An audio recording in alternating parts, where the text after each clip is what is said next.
The journey to success is never a straight path, and that's what makes it more exciting. On The Finest Hour, I bring you stories of individuals who have overcome challenges and achieved their own personal and professional goals. I'm Ilona Pitt, your Finest Hour host, and today my guest is Kirsty Davies-Chinnock, the Managing Director of Professional Polishing Services, which is the UK's premier subcontract stainless steel polishing company based in Smethwick, Birmingham. Kirsty, welcome. Thank you very much for having me on.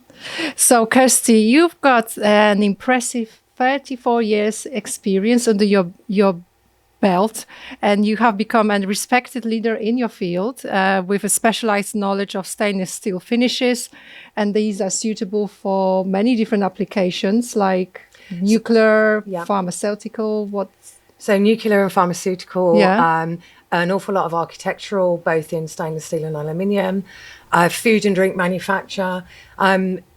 It's really easy to say that we're integral to everybody's life in the UK.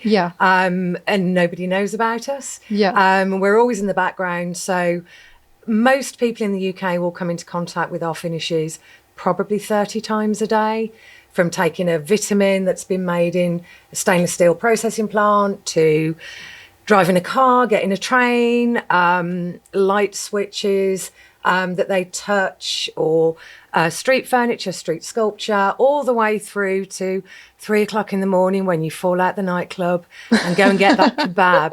It's got a beautiful circle polished stainless steel finish sort of like area where they hand it to you before you drop it. And as well as some landmark places, and all the way from Birmingham to New York and beyond, is that right? Yeah, so I think the first time we really knew our finishes were going international was, 25-ish years ago.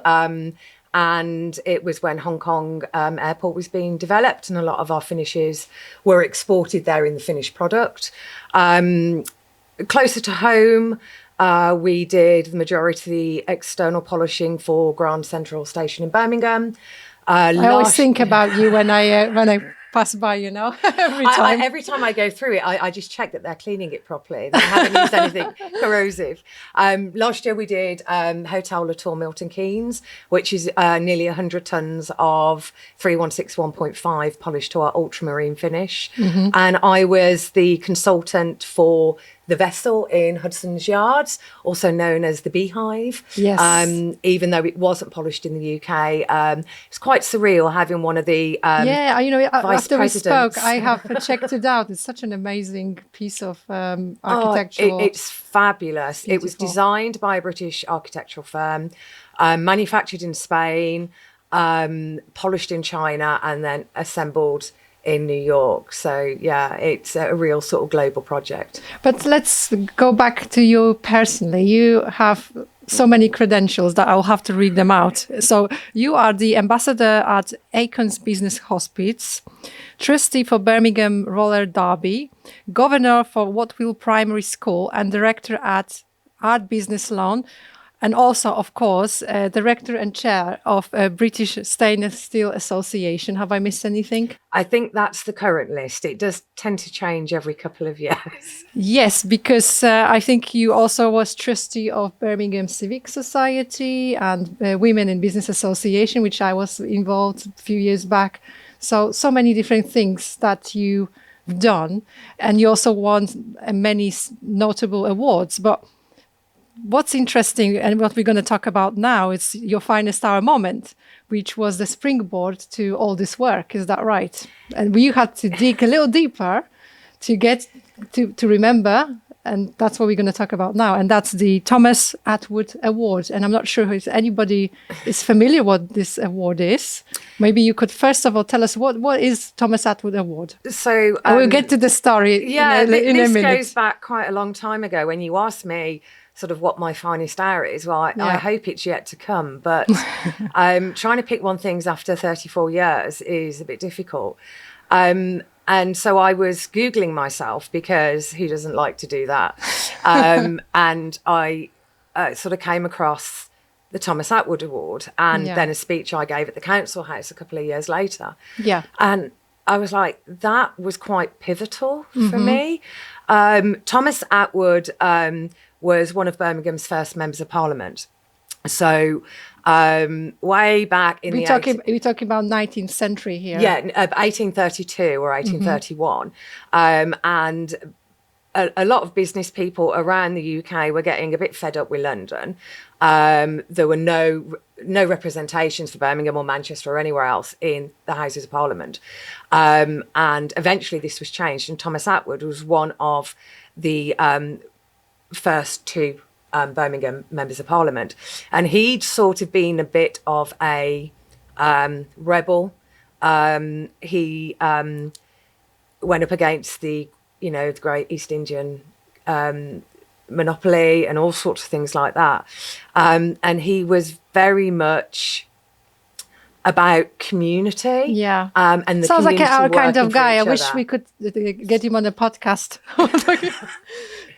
Well, he has a society in Birmingham that was set up by his family some members of his family and other people who sort of agreed with his sort of like ethos and morals, if you like. Yeah, and they wanted to continue this legacy of his to continue. But basically, there was a day that out of the blue you received a phone call from this society saying that they want to award you this.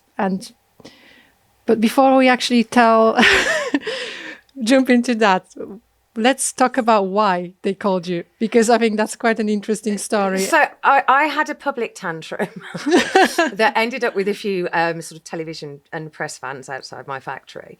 For those that were around in the sort of financial crash 2008, 2009, it was really, really hard. Particularly for a lot of manufacturers, it was a really tough time. Yes, and that's when our campaign actually started, made in the Midlands, back 2009, the pledge, and there was a lot of negativity.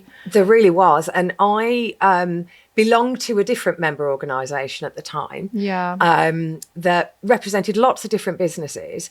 And they wrote to my operations manager and suggested he attended a seminar on how to offshore your manufacturing business to save money, Eastern Europe, so the owners could make more money. So I rang up their CEO and had a tantrum and said, "You're meant to be representing us, not trying to decimate us and our customer base." Whatever's left, actually, after whatever we've had, So, and then I wrote to them and I sort of emailed everyone whose name I'd got there and sort of had this tantrum. I might be misremembering it, but it seems like a matter of hours later, there was news vans outside and he was back on the phone going, "Please, will you go and tell them that you're not going to leave and we've spoke about it and you're going to stay?" And I was like, "Nope." So somebody at their end leaked it. So I sort of left quite publicly that, you're not representing manufacturers in the region. And this is a very large organisation. I'm not going to mention any names. And then carried on as business as usual. Again, it was really hard work. And I was sitting there one day at my desk and someone came in and said, "There's some person on the phone who wants to give you an award." And I was like, okay. And it was the Thomas Attwood Society. One of the things I'd said in my tantrum was that an employer has a moral duty to protect their employees, to make sure that they can continue to employ them so they can, have a roof over their head, put food on the table. Yes, the employee comes to work and they earn that, but it's a two-way street. We need them, they need us. And normally the organisation is bigger than an individual. So it's up to the organisation and therefore the directors to make sure that they're doing everything they can to protect their workforce's continued right to employment. I think it's quite amazing that you just stood up, for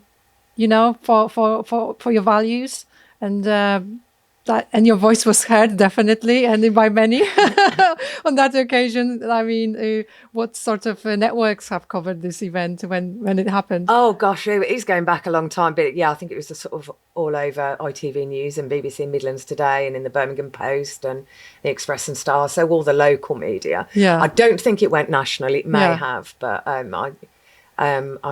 think I've lost those brain cells. Did you know at the time, when you was getting this award, that this is going to be like a defining moment? Did that cross your mind, or you just accepted it? And I just thought I was getting a certificate and a free lunch, quite frankly. It was an afternoon off from work, glass of wine. This is lovely. It doesn't happen very often. And what was it like? It was really small. So there was probably about 20 people there, and they all stood up and said nice things about me, and who doesn't like that, quite frankly? I mean, is there anything better than sitting there with a glass of wine after eating a meal you've not paid for, with everyone telling you how great you are? I mean, it was really nice. They were lovely people, and it. But there was that recognition, that moment for you standing up for your values, that then was a springboard for you to be more confident and trying different things. I think definitely trying different things. I've never really had an issue with being confident. Yeah. Perhaps too overconfident. But you did mention to me the imposter syndrome. Yeah. I think, like most people, everybody has it a little bit. Yeah. Some people have it more than others. Yeah. I think we were at an event last year, and a lot of people were talking about imposter syndrome. And when it was my time to talk, I was like, hello, my name's Kirsty and I've never had imposter syndrome. But you do. It's just that step outside your comfort zone. And, I just think I'm a metal basher from Smethwick. Who's going to listen to me? And that was pretty much my mindset at the time, even though we're a successful business, even though now, we're the biggest at what we do in the UK, we've worked on some incredible international projects, I'm still a metal basher from Smethwick. And now I'm realising that it was a stepping stone to believe that you are more than that you are a thought leader, that you are someone that can share your experiences with other people so they can learn from your mistakes, to make more mistakes so I can keep learning. And I think it really was a springboard for me to go, you know what, I'm going to go and see if I can become a trustee and learn new skills. I'm going to go and see if that person wants to pay me to sit on their board as a non-executive director. And those sort of things really do, build up your biography, and you can do better the more that you learn from other organisations. Yes, I think you've done really great at that. And in terms of even my own personal development, I've known you for over a decade, and I remember when we first met, and some of the events we went to, I always look up to you, Kirsty. So you on my journey have always been an inspiration for me personally too. So I just wanted to say that. Oh, thank you. Yeah, it is from me to you. You're a great lady, and I'm sure we'll have so many more finest moments to come, on our journey. I think we will. I think we're past the age of falling out of award ceremonies at 3:00 in the morning now, though. And could you tell me, looking back, is there anything you would do differently since getting the award, that initial one? Because I remember there was a time when I was like, every time I was looking online, you were somewhere else doing, like, your trophy cabinet must be huge. Yeah, it's full. Yeah. We actually stopped entering awards in about, I think it was 2016, 2017. Yeah. Mainly because we'd filled the trophy cabinet and I haven't really got room for a second one, which, first world problems. So we stopped entering them and I started doing a lot more judging. Yeah. Which is really great because you just get to meet some incredible people who are coming through now and entering awards and winning them. I am at this point going to shout out to Mr. Adam Bradley of Corrosion Resistant Materials. Yeah, was our guest on the previous episode. He's definitely Mr. Awards this year. It's great to see. I think I've seen something even this week. Yeah, another one this week. Yeah. But yeah, you say, is there anything different I would have done? I think if I knew then what I knew now, I would have been a lot more strategic in the way I'd gone about it. Yeah. Working on my personal brand at the moment, working on the business's brand, running them both in conjunction, looking at where I'm going to be, where I'm going to appear, what news opportunities I'm going to take, what ones I'm going to say no to. Back then, I just sort of pretty much went, yes, I'll do it. Yes, I'll do it. And none of them ever hurt us, but they all take time. They all take research, and you don't need to do everything. I think if I'd been more strategic, I'd be further along the sort of personal branding journey. Than I am at the moment. I think, it's interesting that you said that being consistent. It's easy to say when you're looking back, but day to day, it's quite hard, isn't it, to keep that laser focus? But I'm sure you will do well. I've already seen this year you've got some amazing stuff coming out. You've listed being on here on the podcast as one of the many things that you strategically going to do this year. So thank you very much for saying yes to speaking to me today. In terms of advice that you would give to your younger self, I know it's quite a tricky question sometimes because, again, you have the benefit of the hindsight. But is there something that you would have changed, or what? I think. Oh, it's a difficult one. So I'm looking at this from the point of view of being a woman in manufacturing, and there being very, very few of us. When I was at the early stage in my career, because I'm naturally loud and confident and talk a lot, I would just do that. And quite often I'd be the only woman in the room. I might be 20 or 19 or 25 age-wise, and everybody else would be in their 40s and 50s. They'd all be men, and I got called loud, bolshy, overconfident, let the grown-ups talk type thing. And occasionally I did shut up. My advice to a younger woman is, if you've got something to say and you know what you're talking about, say it. And if no one listens, say it louder. Find a male ally if you have to, and get them to repeat it. And then when everyone goes, oh, that's a really good idea, Dave, because nearly everyone in manufacturing is called Dave. Sorry, Dave. Then get them to say, well, actually, Ilona said that, Kirsty said that, Misha said that. Can you listen to them and get someone to do that with you? Because the times that I didn't speak up, I regret more than the times I did speak up. All right, so you still have those, you think those things about the moments. Oh, I don't. I speak up now. I don't shut up now. But yeah, if I think back, I think, oh, that didn't work, or that wasn't successful, and it's normally because I've kept quiet. And it can backfire. Nobody's perfect, and nobody gets it right 100% of the time. But I'd rather get it wrong because I've tried. That's a very good advice. So. For all you girls out there, speak up when you've got the opportunity. And all the boys, listen. And that brings me to my last closing questions. In terms of who you draw inspiration from, could you give me some idea of who those people are? Because we have mentioned quite a few. Because because we speak in regionally, you had a few sort of regional shout-outs you wanted to talk about. And it's... I think two people. Yeah, there are two people at the moment who I think are absolutely killing it in Birmingham. The first one is Rebecca Tate from Lloyd's. Yeah. I've known Rebecca for, probably about 8 years, from when she was a junior partnership manager, and she's now a director at Lloyd's. Yeah. And she's doing some fantastic work to engage and promote and celebrate Black business owners in Birmingham.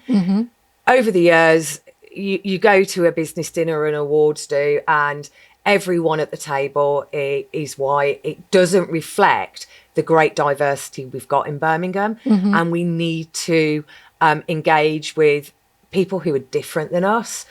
We need to celebrate them. We need to appreciate them. We need to learn from them. And Rebecca's doing just that. And the other person is True Powell.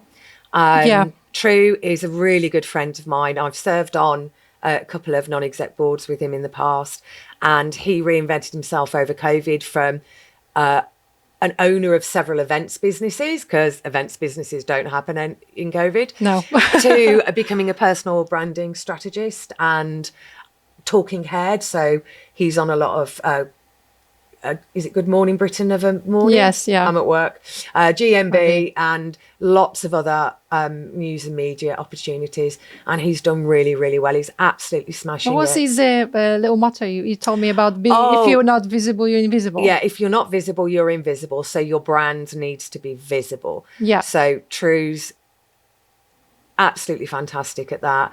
And he's dragging me into the 21st century to sort I think of get you're already my here, brand but a like bit even better. bringing you even up there. I've joined Instagram. I don't understand it. It's old women in Instagram don't get on. Make sure you follow Kirsty when you get an opportunity. What's your Instagram account? So we make sure we follow.